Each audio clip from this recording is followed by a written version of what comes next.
L'espoir de maintien porte un nom à Valenciennes. Il s'agit bien sûr de Steve Savidan, mais le meilleur buteur de la Ligue 1 est muet depuis 4 rencontres. Antoine Comboiré avait logiquement reconduit la même équipe qui s'est imposée à 3. Et ce sont les nordistes qui se sont créés les premières occasions, grâce notamment à Yacine Bezaz qui se présente ici dans la surface. La passe en retrait pour Laurent Dufresne, gêné par le retour de Jérémy Morel, le défenseur lorientais. Mais les premières occasions pour les nordistes, notamment ce coup de pied a été dévié par Maxence Flachez.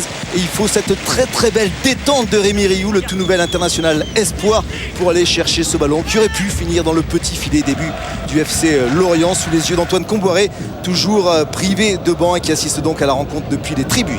Il va falloir attendre une véritable demi-heure avant de voir enfin Lorient à l'attaque avec ce ballon de Saifi pour la tête de Steve Marley qui, en l'absence de Gignac et de Le Pen, était titulaire ce soir à la pointe de l'attaque. Lui qui a marqué le dernier but de Lorient, c'était il y a 6 rencontres de cela face au Mans.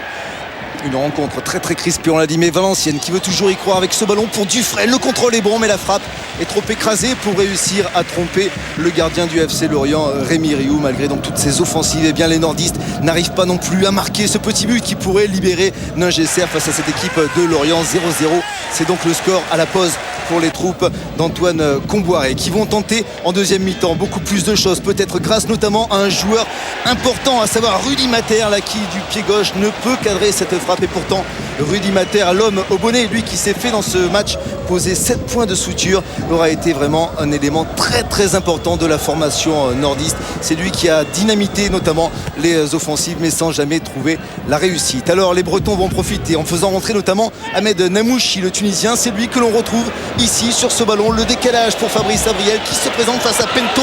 Le ballon prenait le chemin des filets. Il y a cet incroyable sauvetage de la part de Guillaume Ripert juste devant sa ligne. Superbe geste là du défenseur pour empêcher Lorient de marquer. Il n'y aura pas de but ce soir. Une nouvelle fois, Valenciennes ne s'impose pas à domicile.